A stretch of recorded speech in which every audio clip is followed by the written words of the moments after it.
Good morning, everyone. Welcome to Sports Shorts Daily. Ronnie Rance alongside Tommy Chrysan. Hope everybody's had a great weekend. College baseball was underway, a full slate of Division I college baseball. Of course, basketball is rolling. For LSU basketball, they were an 8.5-point dog on the road at Oklahoma. They were trailing by four or so with 4 or 5 points with under a minute to go. Pulled off the miracle and upset Oklahoma. On the road, Cam Carter was just sensational in the last minute and single-handedly beat the Sooners for the Tigers to end a long losing streak and now have a chance to maybe get a winning streak. They've got a bad South Carolina Gamecocks team coming to the PMAC tomorrow night, or Tuesday night, so an opportunity to maybe win back-to-back games and get a little momentum for Coach McMahon's squad, who needs it desperately. I saw Coach McMahon yesterday at the LSU baseball game. He came around and talked to him for a minute. And obviously happy for him, happy for that program that needs it desperately. LSU basketball, Tommy, of the 16 teams in the SEC this year, LSU's payroll is 15th. 15th out of 16 teams in the SEC. You wouldn't think that in LSU sport, for a big university that generates over $200 million a year, that in the NIL world, they would be, near the bottom. But that is the case in men's basketball. Now that'll change next year with rev share, but that was pretty shocking to learn from some of my sources inside close to the program that are involved in the NIL fundraising. Yeah, that is a little bit surprising. Not that you think they're the top 3 or 4, but you would hope they weren't 15th, but that's the way it is. And it's kind of on parallel with where they are in the standings. And it was a nice win, a needed win against Oklahoma, and a great chance to get another one tomorrow night against South Carolina, who, like LSU, has struggled. Kim Mulkey's LSU women, a top 5 matchup on the road at Texas, a red-hot Texas team. They go there. It was a gross game. It was not one that would ever bring you to women's basketball. But if you're an LSU fan, it was a beautiful game in the first half. They're up 9, super low scoring. Texas didn't even have 20 points in the first half. And then all of a sudden, LSU's women's team, who was up 12 late in the third quarter, forgot that you do have to play 4 quarters. And in the fourth quarter, they were absolutely destroyed, and LSU winds up losing the game. Now, Texas did not cover, but so if you took LSU in the points, you covered. But a disappointing loss, an opportunity to kind of really get a big win, to boost their status, to kind of, stamp themselves as a solid number 2 seed, maybe even be in the discussion for a 1 seed, depending on what happens down the stretch. And instead, you lose at Texas a game when you shouldn't have, when you're up 12 late in the third quarter. And now, questions come up. I mean, you lose to Texas, you lose to South Carolina, both of them on the road, albeit on the road. Where's the marquee win for this program, right? To give you the hope that they have a chance to really make it to the Final Four. I don't think it's there. And so they've got some work to do. Flage was a game time decision. She was expected at some thought wasn't going to play. That was the report. She wasn't going to play. And then she ended up playing and scoring, I think, 16. So that was a nice surprise, and that probably helped LSU cover.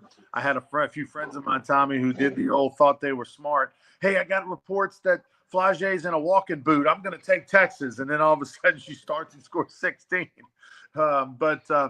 So you got to be careful where you get those sources, but still a disappointing loss for the LSU women's team with a chance, Tommy, to really shake up the standings. Yeah, and as Carl points out there, 0-13 against the top 5 teams. So, you're right. If they win yesterday, maybe getting the discussion for number 1 seed. Now it's going to sit at 2, and depending on what happens, could go to 3. I mean, they're going to be in the tournament, but you want that high seeding, and I totally defer to Kim Mulkey. She'll figure a way to figure it out if it can be figured out. LSU baseball sweeps Purdue, Fort Wayne. It's very important to put that Fort Wayne in there. Don't pause or hesitate after Purdue. This is not Purdue. This is Purdue, Fort Wayne, and they played like Fort Wayne. LSU took care of business, Tommy, did what you expected. You probably would have liked to have seen a little more offense in games 2 and 3 as far as double-digit hits go. But pitching wise, your reaction to what you saw out of LSU for the first 3 games, albeit the competition was at a low level. Well, only 2 walks in 27 innings. That jumps out at me big time. Only had a couple of errors, and one was by a pitcher, one was catcher interference. So, I mean, that's going to happen. But I was impressed by the command, the strikes. Nobody, and they threw a lot of guys. Nobody had a quote unquote bad outing. But again, it's Purdue, East, West, Fort Wayne, South, North, whatever they are, and they're not going to win a lot of games this year.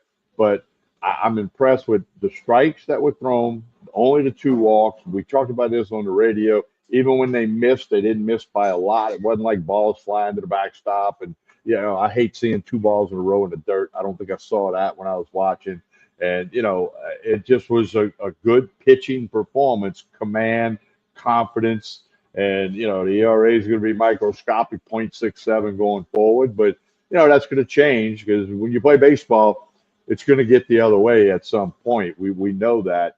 But I was very impressed with the command, the pitches, the multiple pitches by multiple guys. And like I said, nobody got out there. Jaden Newt, who hadn't been out there in a couple of years, he threw 10 pitches, 7 strikes. I mean, pounding the strike zone.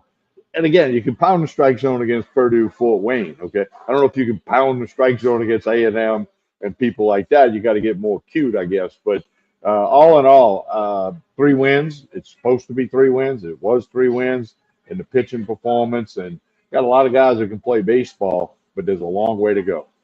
Would have liked to have seen Jay let Schmidt get the last batter on Sunday to get the 3-inning save. Instead, he pulled him with 1 out. I mean, with 2 outs in the 9th to get Newt in there just to get a look at it coming out of the bullpen. I was a little surprised by that. I'd like to have seen the superstar freshman get last out. I thought the same thing. Then I'm thinking, well, he's trying to get somebody else in, even albeit Newt, get him 10 pitches, get him some confidence. Yeah, I don't know. I mean, they got 2 games Tuesday and Wednesday midweek. Let's get Newt in there for those. I would have liked this thing. Just give Schmidt the freaking ball. Let him finish it. The guy turned down over $3 million to come to college. I got tip of the cap to him and let him have that moment, get that save. That was the only thing I didn't like about the pitching staff this weekend. But that said, no, I agree with you, TK. And that was the thing that stood out to me in the fall. The 4 games I saw them throw, is that it did not matter who pitched. I was surprised at the command of the strike zone, which is an improvement from last year. Remember last year, particularly the first half of the season, that team wanted to made you want to pull your hair out as a pitching coach. And then they finally got much better the second half. But this team, I don't care who it is, they're reeling out guys that are throwing 92 to 96 miles an hour. If you can throw strikes consistently with 2 pitches, and one of them's a 95-mile-an-hour fastball, your team's going to be in it, 9 out of 10 times. I mean, you might have that one-off game where they bang you around or something like that, tip of the cap to the other team. But you're going to be in every game if you can throw strikes with a 95-mile-an-hour fastball to work off of with the other stuff. And that's what this team has in abundance of. And we haven't even seen some of their best arms, which will throw Tuesday and Wednesday. So I'm really excited about that. Tuesday's game will be a 2 o'clock game against Southern at the box. So go check that one out. And Southern went 2-1 this weekend, and then Wednesday night they go down to Nichols. Now here's the thing: Tulane swept Omaha, the Omaha Mavericks. That's who LSU plays this coming weekend, and Omaha will be at Nichols, who won 2 out of 3 this weekend against Northern Illinois. Omaha will play at Nichols Tuesday night. LSU will go down there Wednesday night, and then back in the box for 3-day games Friday, Saturday, Sunday against the Omaha Mavericks. I had to look that up, yes. But so a lot of baseball. We just scratching the surface on the college baseball season, especially Division I. And I'll be out there tomorrow to see the Tigers play the Southern Jaguars. Jay Johnson said the reason LSU's playing Omaha in a 3-game series at home is because when in 2023, when they were at the College World Series, LSU was scheduled to practice like high school field or something, and they talked to the University of Omaha, and Omaha let them practice all week whenever they were there at their facility, and that was sort of a payback, part of the deal. Like, hey, thanks for letting us practice here, but we'll let y'all practice here, but we want to play y'all down in Baton Rouge, and so that was sort of a payback. The other thing is that how did Purdue Fort Wayne get on the schedule? Originally, that was not the case. They were not supposed to be playing Purdue Fort Wayne. Their opponent fell off and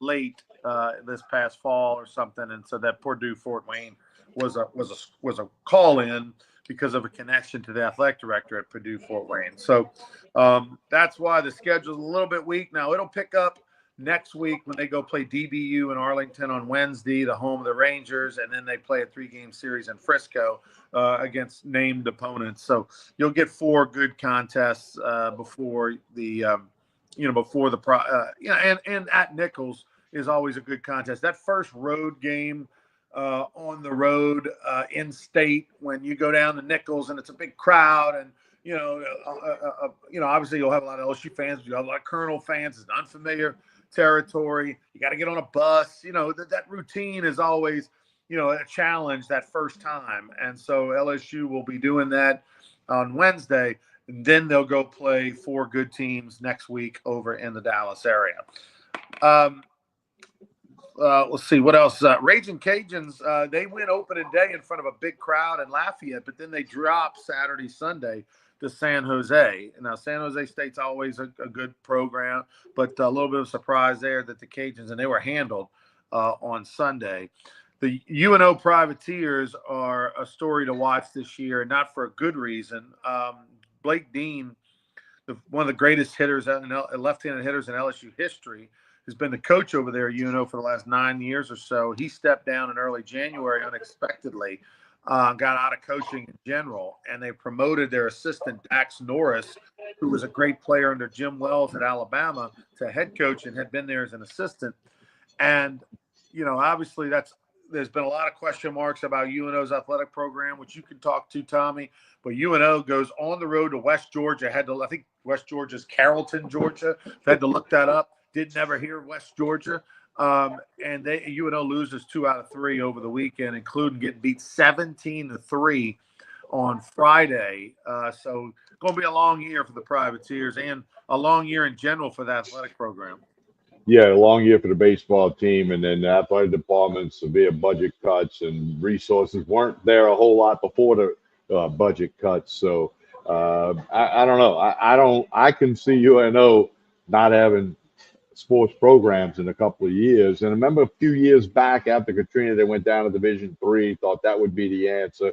Then they went back up to Division I. A lot of people rallied, put up some money to get them back to Division I. But it's not going to go to Division III. They're either going to find some money and stay Division I, or it's going to go away. Unfortunately, such a rich and traditional program. I mean, the first team from Louisiana to go to the Omaha World Series was the UNO Privateers under Ron Maestri in '84. And you were a ball boy for that team. I competed against a lot of those great UNO teams. They had a Golden Spikes Award winner in '82, Augie Schmidt. It'd be a shame to see it go away, but man, it just don't look good. Big weekend win for McNeese. Justin Hill, former LSU player and assistant coach, been along to a great coach over in the Southland Conference at McNeese for a few years. They win 2 out of 3 against Wichita State at home. One of the few series this weekend against a known opponent, right? Obviously Raging Cajun taking on San Jose out of California is a known opponent, but Wichita State's one of those programs how the mighty have fallen, much like you mentioned UNO baseball being so good in the 70s and 80s and so relevant. They had a couple Olympians on the 88 team when they were a very relevant program until probably really in the last 15 years have they gone down. And still competitive, but not like they were. And Wichita State's that story, right? 70s, 80s, 90s under Gene Stevenson, even into the 2000s. They're one of the top college baseball programs in America year in and year out. Now how the mighty have fallen. And now they went on the road and lost 2 out of 3 to McNeese in Lake Charles. No disrespect to McNeese, more of a storyline of how Wichita State, and they haven't been good for the last X amount of years, how they have just not like they used to be. But the Cowboys look like they might be something. That's a nice win for them. LSU softball, TK, off to a great start. It seems like every year they're 10-0 or 12-0, and right now they're sitting 10-0. Got the LSU Invitational coming up this weekend where they'll have Penn State and Southern Miss in town. But Beth Torina continues to do a very good job with the softball team. And when I was making my notes for today's show, I knew they were winning most of their games, if not all. So let me look it up real quick so we can give them a shout out. 10-0 start for Beth Torina's softball team. Two more topics to get to. One in golf. In the golf world, Tiger Woods did not play in the Genesis Invitational at Torrey Pines. He hosts that event. He wasn't healthy enough to do so. Plus, his mother's passing and all that didn't feel up to it. But a first-time winner in that event in Aberg, the Swedish-born golfer who's number 6 in the world.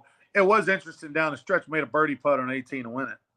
Yeah, about 7-8 foot putt, not a gimme by any stretch, and poured it perfect speed right in the middle of the hole, picks up his first tour victory. A lot of people saying last year, I remember them talking about him, he's going to break through one weekend, and he got it done. Tiger Woods was there Sunday. He spent some time in the TV booth, and he had a picture of him on the range talking to McElroy, video of him.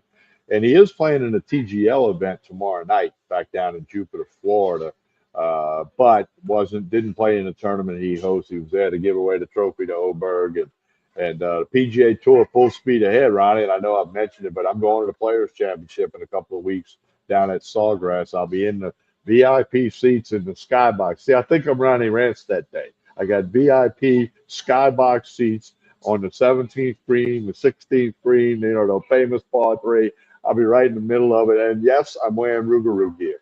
Good. Don't embarrass us, Tommy. I think you've been. No. I'm not going to embarrass you. I know the camera angles. Okay, here's my plan, Ron. I'm going to try to get on the 17th tee, and where that when one of the star players is there, and they hit him with that camera that's out in the water. Right, I'm going to have the Rougarou. I know how to do this. That's the plan. I don't know if I'm going to pull it off, but that's the plan to get Rougarou some airtime on the Players Championship on Thursday. I'll be out there Thursday. I think in order to get the Rougarou some airtime, you're going to need to have the mascot suit. That's about all. I think that'll get the attention. But we appreciate. Well, if I do the Roug hat and the shirt, what do you think? Huh? I like it. I love it. I'm going. That's what I'm going with. I mean, that's already in the plans. I mean, and I'm trying to get you on NBC, the Golf Channel, at the world famous par 3 at Sawgrass. Speaking of the Roug, we picked up a couple season ticket holders over the weekend. I saw them at the LSU baseball game on Sunday. A couple of the marshals, they're like, hey, they saw the Roug gear, got to talking, like, well, we got to get a couple tickets for this summer. You can go to brrougarou.com and get tickets. Listen, it's the best value in all of the land. It's only $100. That gets 2 people into every single game. There's 24 homes at 7 o'clock at night, covered stands. You know the drill. So that's a little more than $2 a ticket. I mean, you can't beat that. So and just pick one up, support the folks. And look, if you get a season ticket, you can save it in your Apple Wallet. You can forward it to people if you can't go, all that kind of stuff. NBA All-Star Game. I know you've got some strong opinions. I'll let you go first before I tell you about my thoughts on the NBA All-Star Game that just finished up this weekend in the Bay Area. Well, the NBA in general is struggling with, TV ratings and popularity or whatever. I mean, it's still popular. Don't get me wrong. It's not going away like UNO Athletics might be.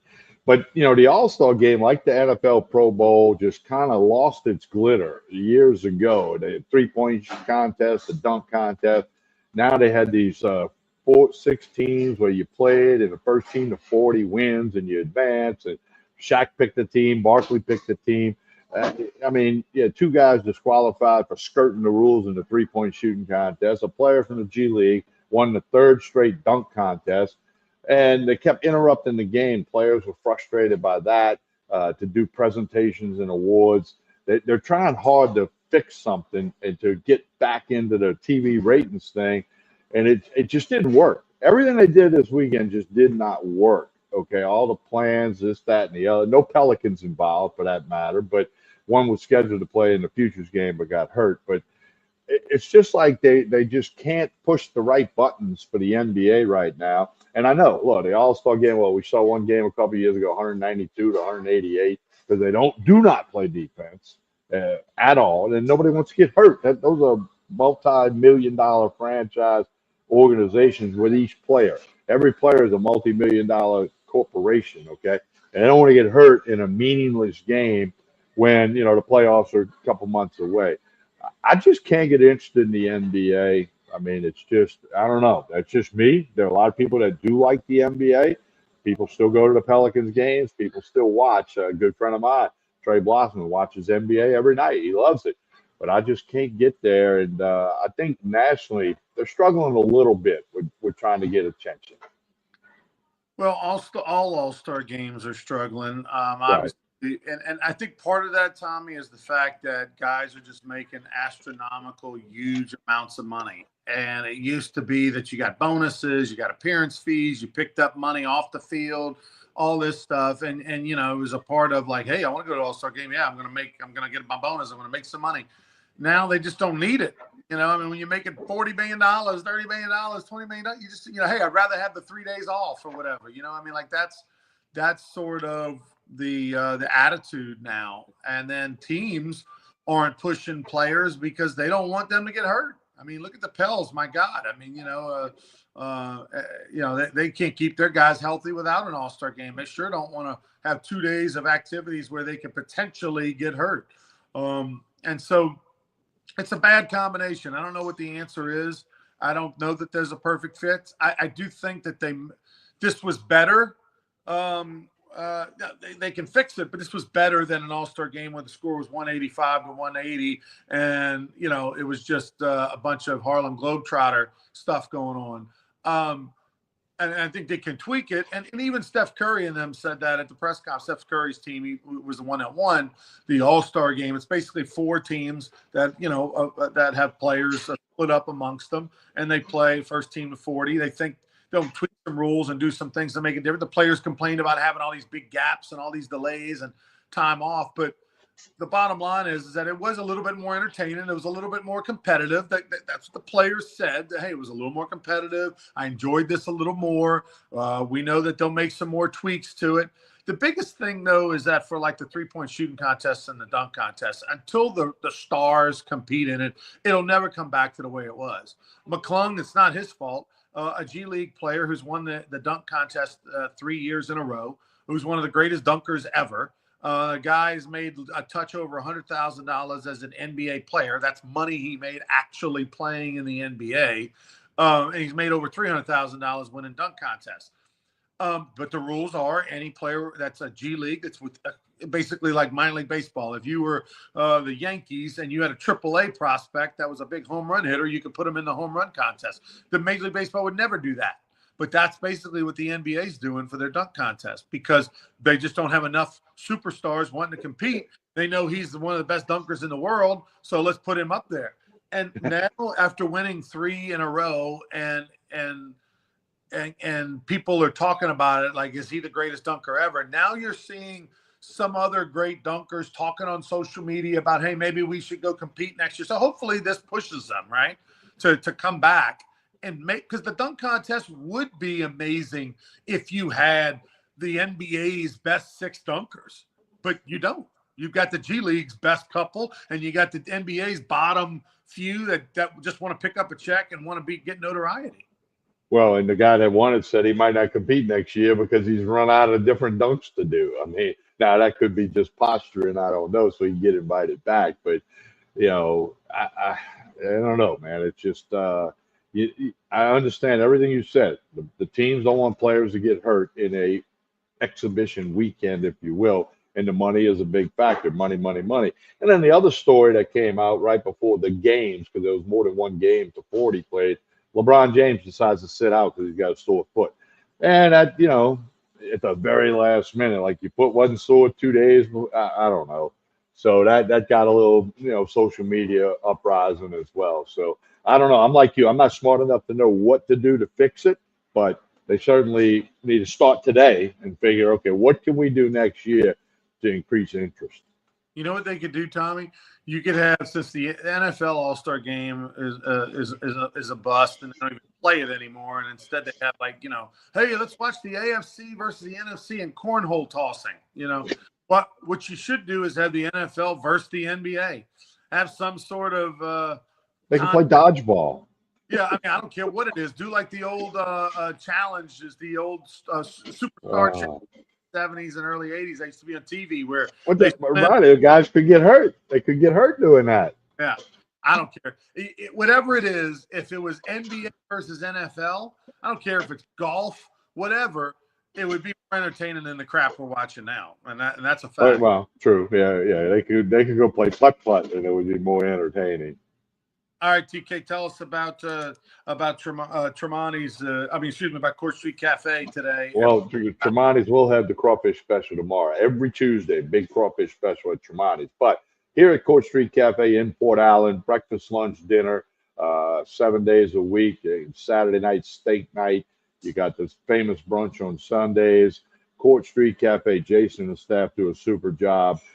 Breakfast, lunch, dinner. Always got a crowd in here, plenty of parking. Just a couple of minutes over the Mississippi River Bridge. We always say that, but it's true. Court Street Cafe, 805 Court Street in Port Allen. So we will hope to see you there for breakfast, lunch, or dinner any day of the week. Got dinner specials, lunch specials, dinner of the week special. Connect on Facebook and Instagram, and you can have all of that info right accessible. Or go look them up, Facebook and Instagram. Court Street Cafe, 805 Court Street in Port Allen.